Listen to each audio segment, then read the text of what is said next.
Mes sœurs, mes frères, bienvenue en cette méditation sur les textes de ce lundi 30 octobre 2023, en cette 30e semaine du temps ordinaire.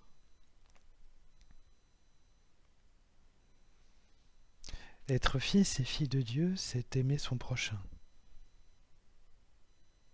Dieu nous a aimés le premier en se faisant connaître à nous par son esprit. C'est lui qui nous témoigne de sa bienveillance par Jésus-Christ, visage visible du Dieu invisible. Sa paternité créatrice et divine fait de nous des fils et des filles. Le fait de le regarder comme notre Père, comme nous le montre Jésus-Christ, nous amène aussi à être co-héritiers de son royaume qui est un royaume de grâce, saint et pur. Nous ne sommes donc plus sous le règne du péché et nous devons combattre le péché et le fuir, car nous en avons désormais les moyens. C'est l'Esprit de Dieu, le même qui nous fait comprendre que nous avons un Père qui nous aime, qui nous aide justement à combattre le péché. L'apôtre Paul nous dit en effet dans sa lettre aux Romains, « Par l'Esprit, vous tuez les agissements de l'homme pécheur. » L'Esprit nous fait ainsi revivre. Et dès cette vie, nous sommes ressuscités avant de pouvoir vaincre la mort en étant victorieux des péchés, pourvu que notre attention soit fixée sur Jésus-Christ. C'est un signe de sa force. C'est aussi un signe de notre transformation, car la preuve véritable de notre conversion à Jésus, c'est notre renonciation au mal et notre action en faveur de notre prochain. Notre action en faveur de notre prochain, justement, contribue à la construction du règne de gloire de notre Seigneur et Sauveur Jésus-Christ.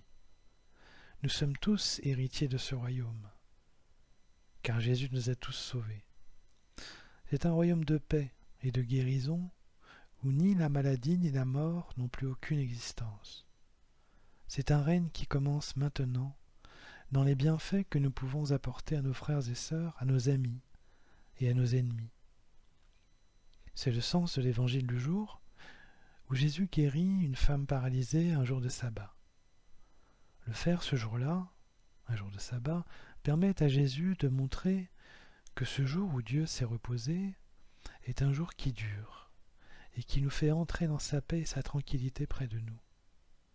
C'est pour nous que Dieu ordonne et construit la paix, pour notre bien, pour notre santé et notre calme intérieur. Jésus ridiculise ici un formalisme en rappelant le fond des valeurs sur lesquelles le sabbat est fondé. Si Dieu veut la paix, alors de la même manière vous voulez aussi la paix de votre âne que vous détachez pour l'emmener à boire. Cela veut-il dire que votre âne a plus de prix que n'importe quel malade, que vous ne soigneriez pas un jour de sabbat? Alors, dit l'Évangile, devant ce raisonnement implacable, tous ses adversaires furent remplis de honte et toute la foule était dans la joie. Le sabbat est ainsi fait pour l'homme, car il procure la paix et la joie, qui sont la paix et la joie de Dieu. C'est l'expression du psalmiste qui rend gloire au royaume de Dieu, qui procure paix et salut, lorsqu'il s'écrit « Les justes sont en fête, ils exultent, devant la face de Dieu, ils dansent de joie. » Être juste nous procure justement toujours une joie qu'aucune occasion ne peut produire.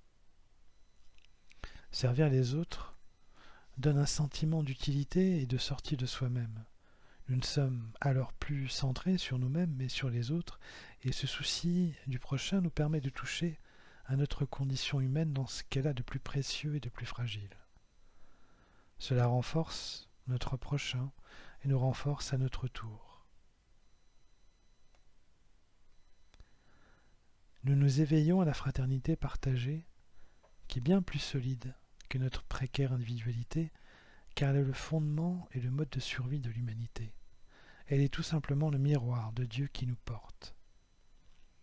La fraternité est à son image, et elle nous montre que le royaume a déjà maintenant vaincu la mort, car le monde fraternel, que nous construisons avec notre prochain représentent des fondations de vie qui dépassent les égoïsmes et les guerres mortifères.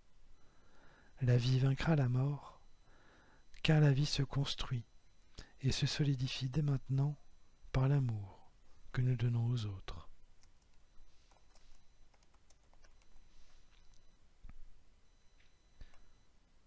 Mes sœurs, mes frères, c'est cela, être cohéritier avec Jésus-Christ du royaume de paix et d'amour de notre Dieu.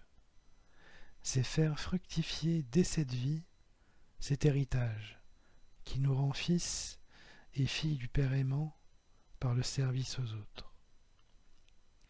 Toutes les fois que nous aurons une attitude pacifique, y compris dans notre conscience, dans notre fort intérieur, alors nous œuvrerons pour un monde de paix qui signe déjà l'existence du royaume éternel où la vie sera plus forte que la mort. Notre prochain, c'est Jésus-Christ lui-même. Toutes les fois que nous le servons, nous servons un cohéritier du royaume, et le royaume lui-même.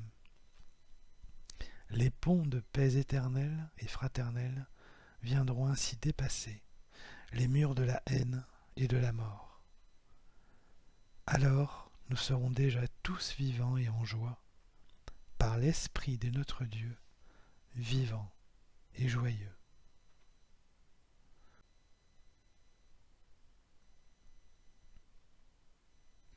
Mes sœurs, mes frères, après cet instant de méditation sur les textes de ce jour, consacré au fait d'être fils et fille de Dieu, qui est d'aimer son prochain, je nous invite à la prière.